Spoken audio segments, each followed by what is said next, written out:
notre Congo, notre fierté. Mais un danger invisible nous guette. Ebola est un virus méchant, mais ensemble, on est plus fort. Pour le stopper, c'est simple. Lavez-vous les mains souvent. Pas de contact physique si on est malade. Et mangez bien cuit. Pour notre futur, protégeons-nous. Stop Ebola. CNSS. Une sécurité sociale pour aujourd'hui et demain.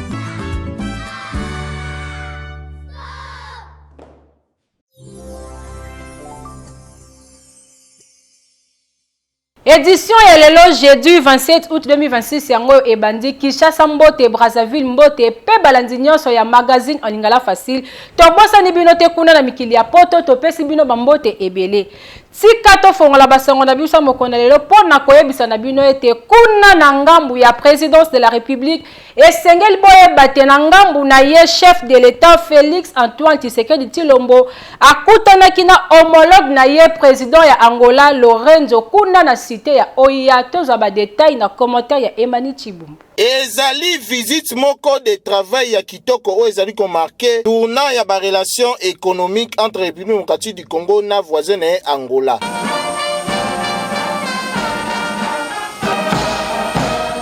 Osimba ke président João Lorenzo ayamamaki kitoko awa na cité ya Union africaine et pas chef de l'État Félix Antoine Tshisekedi Tshilombo. Simana yango le deux chefs de l'État bazwaki tamulai ya kobeta kati ya kosola masolo kitoko asima solo yango ezalaki lisusu élargi na ba délégation na bango respectif. Osimba ke échange na bango ezalaki nde sur coopération bilatérale, situation politique et sécuritaire na kati ya région pe accélération ya ba projet structurant convenu entre Kinshasa na Luanda. Kasiweba ke béton na président Lorenzo ba examina ki coopération na ba secteur lokola hydrocarbures na électricité. Bosimba ke les deux présidents ba yokana ki kopesa impulsion ya sika na opérationnalisation ya ba zone d'intérêt commun na approvisionnement ya République démocratique du Congo par Sonangol et na projet interconnexion électrique entre les deux pays. Kolandama solaire les deux dirigeants Bosimba ke assista ki bongo na signature contrat concession relative na ligne ferroviaire Dilolo Sakanya entre l'État congolais na Monta Anji Africa.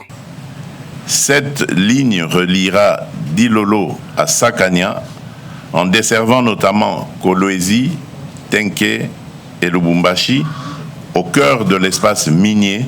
industriel et agricole de notre pays. Cette concession prévoit la mobilisation d'un investissement indicatif de près de 1,258 milliards de dollars américains. Ces ressources seront consacrées aux études, à la réhabilitation, à la modernisation, à l'extension, à l'exploitation et à la maintenance de la ligne. Tala, Simbape Kanga, les deux chefs de l'État, Bazali convenu, Yako travaille sur interconnexion ferroviaire moko fluide et sécurisé entre Sakanya, Lubumbashi, Kolwezi, Dilolo, Lua, Napor, Yalobito, Po Simbape Kanga ke mécanisme moko conjoint ya suivi et kozala institué. On a kolande la harmonisation, yaba opération ferroviaire kobanda na coordination, ti kokita kote à maintenance, ti koleka na transparence, yaba tarif et amélioration ya passage. Dilolo Lua asibosimba ke visite ya travail oyo ezali marqué na ba avance ya sika entre République démocratique du Congo na Angola oyo bazali déterminé ya kosala corridor ya lobito lokola levier moko ya intégration régionale d'industrialisation pe na oyo ya prospérité partagée boyende ezalaka. Pona kozwa plaque na yo le plus simple, rapide et sécurisé Kimambangu na direction générale des impôts kuna na DGI okozwa plaque na yo ya sur pe ya rapidité avec assurance. Tous un reportage ya Emani Chibumbu. Mambo ba plaque oyo erate sa client na nga niveau bolingo Mais voilà des comment elle nga yi foresco omoni plaque asiko fona tobolango 8 madisi et puis chanson non longola moté il faut pas sentir la plaque asika. D'accord. Qu'est-ce que tu fais là? Mère, baloba trop. On a celle à ma plaque à ma bébé. Aux hommes, on a des plaques et flou. Balo siko na zuya sika. Na bête mon système à tobolas. Ma douce belé. Mais attends, la plaque ya sika. Eza déjà na ba place nango oyo eza perforé misiko koko tia ba vis. Et puis eza accompagné na ba vis pour que n'importe qui atie yango avec facilité. Ah bon? Mais où est l'avantage? En plus, la mienne, je l'ai placée toute seule, sans l'aide de personne. Procurez-vous dès maintenant les nouvelles plaques d'immatriculation mises à disposition par le ministère des Finances à travers la DGI. Faciles à installer, elles offrent sécurité, traçabilité, forte durabilité grâce au plexiglas, visibilité renforcée et personnalisation garantie. Faites votre demande et votre paiement sans vous déplacer en quelques clics sur immatriculation.gouv.cd. La nouvelle plaque d'immatriculation RDC, plus qu'une plaque, une véritable identité pour votre véhicule. Message de la Direction Générale des Impôts, DGI. Caisse nationale de sécurité sociale, TOPSNSS Namokuse, balobini ni tolanda message oyo. Merci Madame Bouroko Jacqueline. Je travaille dans une société de la place. Je suis bénéficiaire des allocations familiales à la CNSS. Moi, c'est Madame Tania Katulamo. Je suis employée dans une entreprise de la place. Je viens vous parler de l'allocation familiale. L'allocation familiale est une branche des prestations aux familles qu'offre la CNSS pour le bénéficiaire, celles qui ont des enfants. Vous allez certainement vous demander comment j'en suis devenue bénéficiaire. Il y a certaines conditions qu'il faut remplir pour être bénéficiaire des allocations familiales à la CNSS. D'abord, il faut être affilié à la Caisse nationale de sécurité sociale. Deuxièmement, il y a l'immatriculation. Et ensuite, être en ordre avec des cotisations sociales. Outre les conditions citées précédemment, il y a les pièces à fournir à la CNSS. Il faut avoir tous les documents.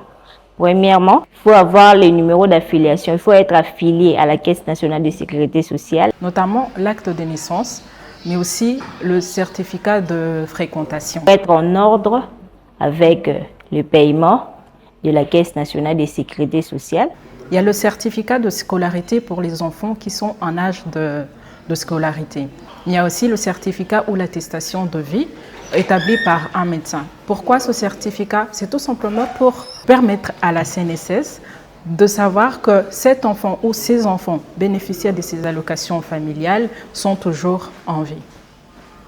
Et concernant le certificat de scolarité ainsi que le certificat ou l'attestation de vie, il faut le renouveler chaque an. Donc après, quand il y a rentrée scolaire, c'est en ce moment-là qu'il faut déposer ce document. Aujourd'hui, j'en suis bénéficiaire. Pourquoi? Tout simplement parce que à l'époque où la CNSS aujourd'hui était encore INSS, il y avait pas,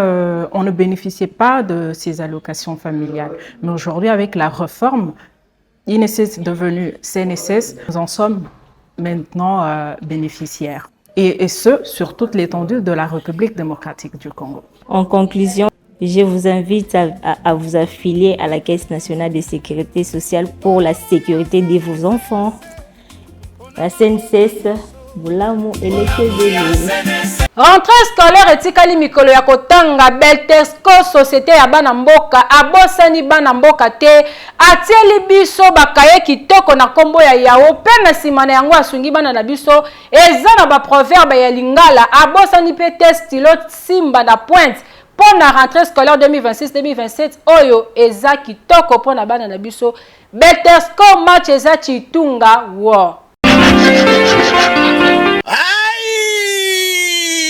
bakala mingi te rentrée scolaire ekosalema avec impact na idéologie bondimelanga ke mpo na bana na biso bakende classe kitoko tunanga nini yaya kaye nini bokosalela kaye ya solosolo ezali se kaye yao bakisaka silo simba na pointe oyo ya société Betesco mosungi ya bakongolais pe mosungi ya bana mboka numéro 1 na République démocratique du Congo kasi Betesco etikali kaka wana te ndimelanga ke chelibino bakaye cartonné yao ya kitoko pe papier duplicateur ya yao ya kitoko nyonso ezali très lisible ya kokomela po mosusu azali te numéro 1 ezalaka se Betesco po na qualité supérieure ya bakaye yao ndimelanga ke bakaye nyonso ezali pe wana soki mwana na azali kokomela yango na stylo simba ekobakisela mwana sagesse pe intelligence na ndenge ya defoite tala ndeti bana oyo bazali kotanga na ba professeur na bango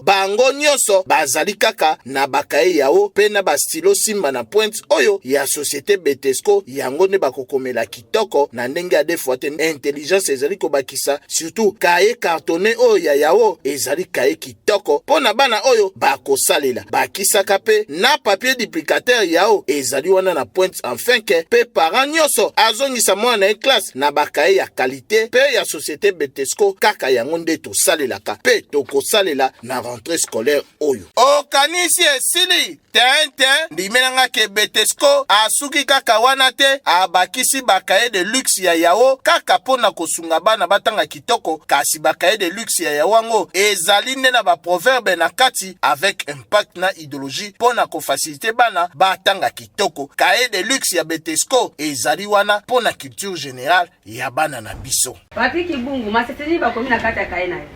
masuwa ekelaka libongo etikalaka ala miso makasi ezaki nokite miso makasi bakimaka mbula na mopepete na zandu ya basoso pesi atulaka te noko nanga otuninga okozwa yango wapi tunanga ike okozwa yango na babutike bavoisin nyonso oza na yo mobimba pe na zando ya munene poka ye yao yango nde tosalelaka pe stilo simba yango nde tokomelaka Betesco oyo solution mpo na baparent bazongisa bana na bango classe kitoko eyokani Na cadre ya inscription topé la rentrée scolaire 2026-2027, lycée Nakiinga pe lycée Boende a fongoli ba porte na ye pour na papa to mama oyo na komisi mwana ete kimba na lombango ko sala inscription na yo kuna toza ba détail na commentaire ya Roland Kisans. Ndeko ya Congo oza wapie ekoli ya solo pe ya sur oyo emesana kosala ba 100% yangoyo lycée Nakiinga una na commune ya Kasavubu avenue de la Libération ex 24 novembre en face ya Kankokolo pe na lycée Boende na commune ya Lingwala sur l'avenue Boende non loin ya Notre-Dame du Congo boye bake ba porte eza déjà ya kofongwama pona année scolaire 2026-2027 awa ba diplôme ezalaka ya sur na ba option nyonso préscolaire ex-maternelle et primaire ba option organisée baza nango ebele lokola latin philo sciences sociale, pédagogie générale, commerciale et gestion, coupe et couture, hôtesse d'accueil, électricité, mécanique générale, électronique industrielle, informatique na misusu. Kasi pona kobakisa connaissance, baza na bibliothèque bamanya na bibliothèque Kinzambi. Kasi balabo na ba atelier ezawana pona ba pratique na ndenge ya defuate. Yo mutu osalaka ba option oyo imaka mbangu pona ozwa place bondimela biso na ba option nyonso bana babetaki 100% na ndenge ya kosakana te tala ndenge esengo ezalaki.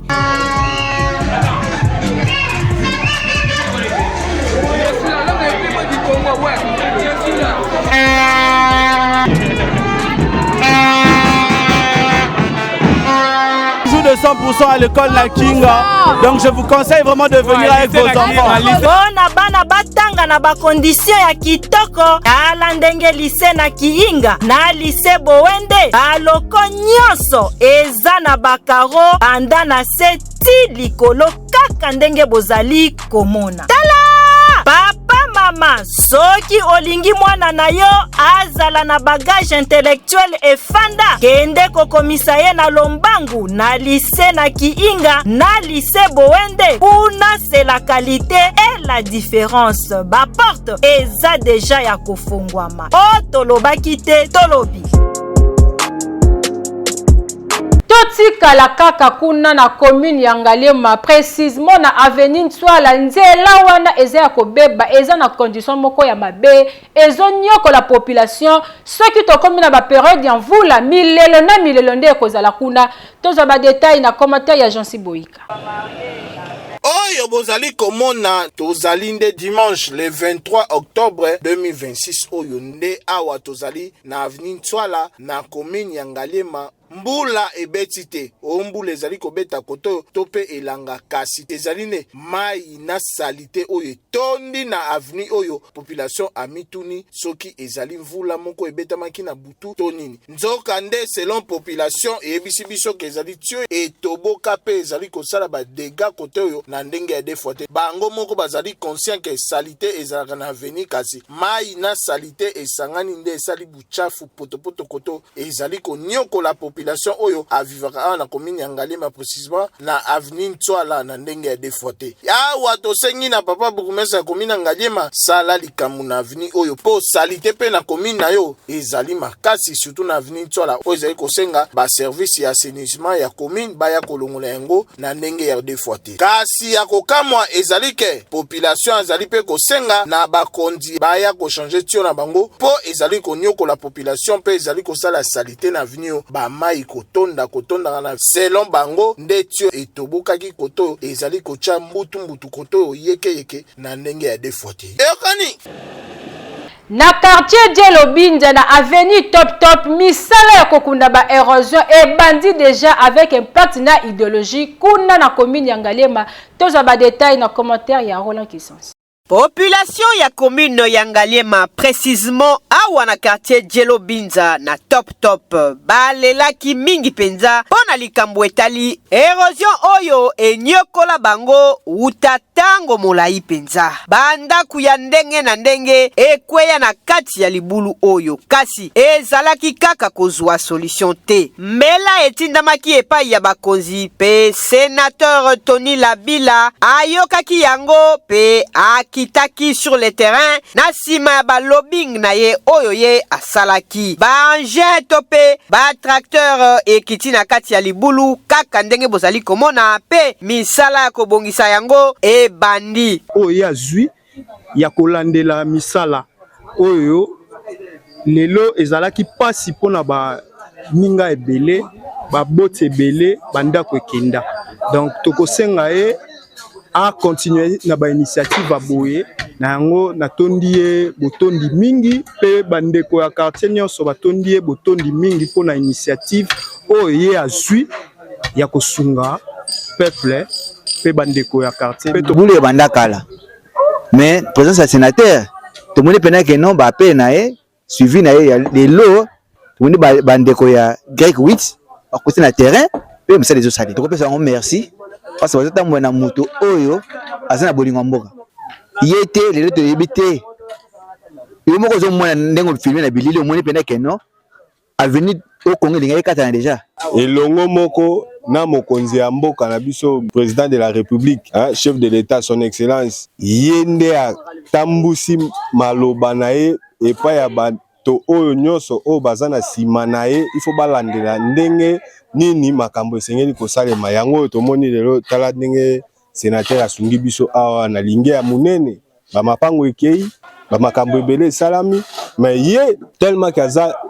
mwana ya mboka nde aye kosala makambo oyo ba evre na ye yango tozomona tala tokosenga kaka na bakonzi ya mboka awa na commune ya Ngalema mabulu tope ba érosion ezali ebele penza kasi bakoka bongo koambwate lepa lokola sénateur Tony Labila basunga population mosusu oyo bazali pe kaka konyokwa mapona situation ya ba érosion awa pe bamvula kala mingi te elingi kozonga bakote oyo ekokoma kaka milelo na milelo kasi soki misala ebandi kosalema lokola awa na top ekozala malamu mingi penza match oyo eza à suivre biso tolobi eyokani na venu Kilimani kuna na rond-point ya Kitambo magasin ba poubelle publique eza ya kotonda et déborder population ba komi ko déclarer tozo ba détail na commentaire ya Jean-Si Boyika pe na Grâce Kitungisa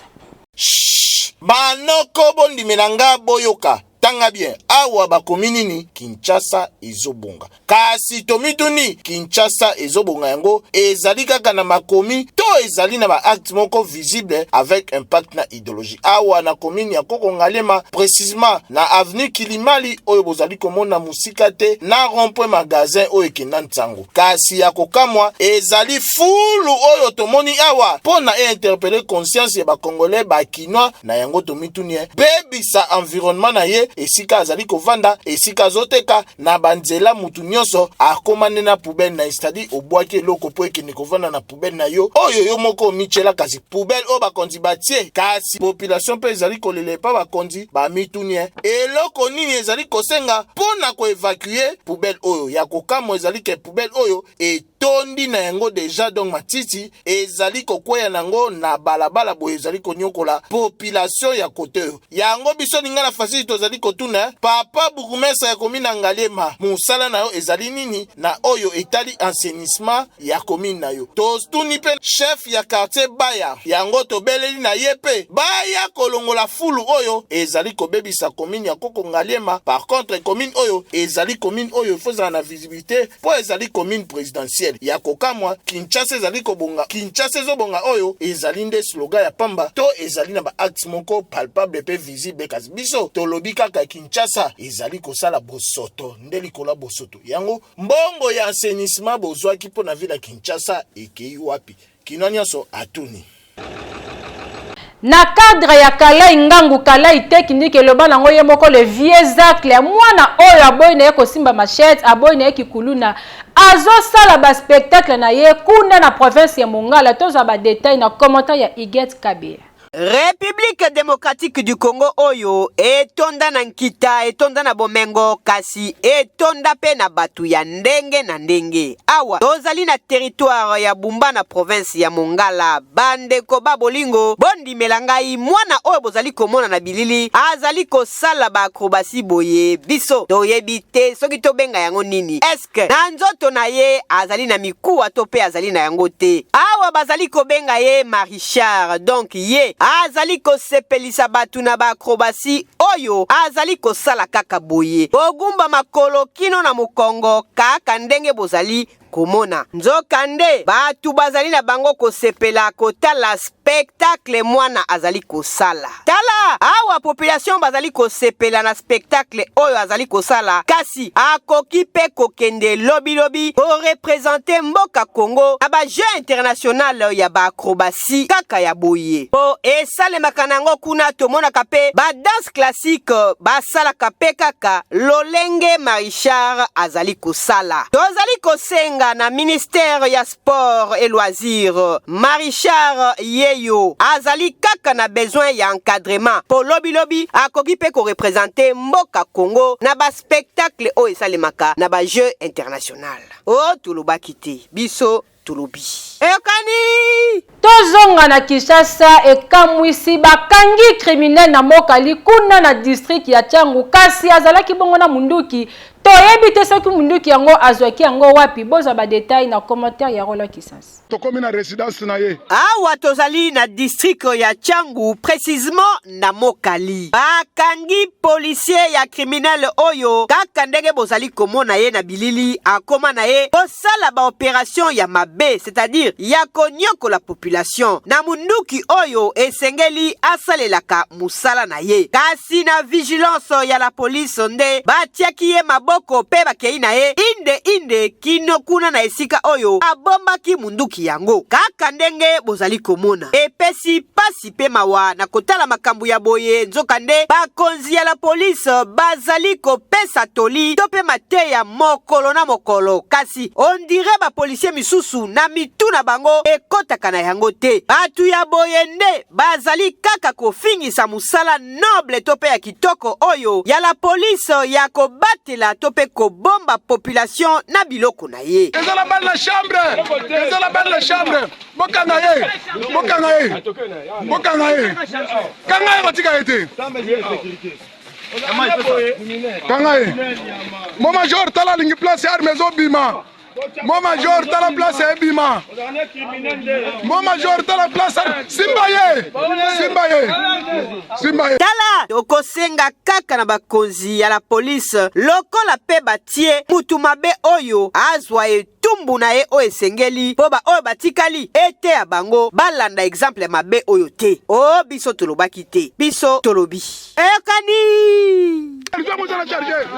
toko bakaka magazine na biso alingala facile na communiqué nécrologique oyo libota mukunu nyamabolo bazali na pasi pe mawa ya koyebisa na baninga bandeko pe bayebani babango liwa ya chef de groupement Lutendele ya clan La Sangandu na kombo ya chef Makwala Mfota Samuel alias Saddam oyo azongisaki molimo epa ya tata Nzambe na mokolo ya jeudi 20 août 2026. Programme ya matanga epesami boye na mokolo ya vendredi 11 septembre 2026, veillée mortuaire ekusale mabongo kuna na village ya Lutendele na terrain armé du salut. Pe na mokolo ya samedi 12 septembre 2026, levée du corps tope bobimisi nzoto ya mowei kuna na ndako ya malili ya hôpital ya Kanchach à partir ya 8h30. Pe kokende na yango kuna na village Lutendele wapi epai ba cérémonie traditionnelle nyonso ekusale makuna na sima na yango nde kotika nzoto ya mowei na esika na ya suka bopemi o ezwami kaka kuna na cimetière familial ya Lutendele. Honorable Zakari Baba Baswe elongo na lingala facile mobimba bazali ko présenter ba condoléances na bango les plus attristés na libota mobimba. Tika ete molimo ya chef Makwala Mfota Samuel epe marango na kimia. Yalelo ekomi na suka kasi tokoki jamais kokabana boye sans pourtant to souhaiter ba joyeux anniversaire na batunyo so babotama le 27 août ya nemoko boye pena ba ebanso babotama le 27 août ya 2026 tika to souhaiter ba mbotama elamu pe joyeux anniversaire na Priscille Mbi ya mwasi ya mabondeli na église Cité Bethel Badara quartier 3P informaticienne ya solo Priscille Mbi ya mwasi ya mabondeli na église Cité Bethel Badara 3P informaticienne ya solo mwana ya papa José wa maweja alobi akoyoka telelo pona mbotama ya Priscille kolia komela eza au rendez-vous. Joyeux anniversaire pe mbotama elamu na frère Gelor Molata mosali ya Nzambe ya solo mutu moko bien papa social otali mobali opesi Nzambe merci lelo 100 kilo ya ngombe ekolia manadi kwanga deluge ya ba champagne na pointe pona anniversaire ya frère Gelor Molata wana ya église la main de Dieu lelo ekoyinda Nzamba sala yo bolamu ebele. Joyeux anniversaire pembotama elamu na papa Florent Kiwa lelo ekoyinda mabe gâteau ya munene ekolia mape deluge ya champagne ekomela matika Nzambe abatela yo papa Florent Kiwa asala yo bolamu ebele. Joyeux anniversaire pembotama elamu na papa Mike Longanga depuis Londres les diplomates certifiés motema ya maman Dora lelo Angleterre eza tombé gâteau ekoliama avec impact na idéologie pe delige ya ba champagne ekei ezongi pona anniversaire ya papa Mike Longanga Nzambe abatela yo na mokili ya se. Joyeux anniversaire pe mbotama elamu na delice ya tamba bianu mwana ya mama Iget Kabeya na papa Guilain balobi 15 tabana dingulu ekotumba mawana ekolia makaka na dikwanga makasi na bakiri don ebongo delige ya ba champagne ekei ezongi kaka pona anniversaire ya delice ya tamba bianu mwana na biso moko ya lingala facile. Joyeux anniversaire pe mbotama elamu na fanfambuku mobali kitoko otali mobali okumisi Nzambe balobi mwana poto ya tongo mwana poto ya solo kasi ye azana ye congolais akomande na mentalité ya mindele otali mobali olobi Dieu créa l'homme lelo eza ya koyinde na ndenge ya defwa te kolia komela eke ezongi deluge ya ba champagne eza au rendez-vous 10 kilo ya ngulu nde kolia makuna na 5 kuanga ya nteke makasi na yo kaka na bakiri don pona mobali kitoko fafambuku abotami lelo Nzamba sala yo bolamu ebele. Magazine na biso en lingala facile ya lelo ekomi na suka kasi tokoki kokabana boyete tika na dédié yango na excellence na biso oyo longola biso bana kan Luka Soni lelo tokoma mapeka likolo toso fundu tokoma kosala lolendo complexe esila Papa Samuel Mbemba Kabuya Tanda balobi le 29 samedi rendez-vous ezase moko bino batu boyoke kosala ba information bozolo ba mabepo na ye boyoka biyoka yoka te toya ebele mokolo ya samedi le 29 toyoka ye moko papa social papa azanga pongi pona bana na ye akaluka akoloba boya ebele na bengi bino ba Samuel pena ba Samuela nyonso boya ebele toyoka moko ya biso ya motema papa ya bana ebele avec impact na idéologie pona lelo na panzani. Notre Congo, notre fierté, mais un danger invisible nous guette. Ebola est un virus méchant, mais ensemble, on est plus fort. Pour le stopper, c'est simple. Lavez-vous les mains souvent. Pas de contact physique si on est malade. Et mangez bien cuit. Pour notre futur, protégeons-nous. Stop Ebola. CNSS. Une sécurité sociale pour aujourd'hui et demain.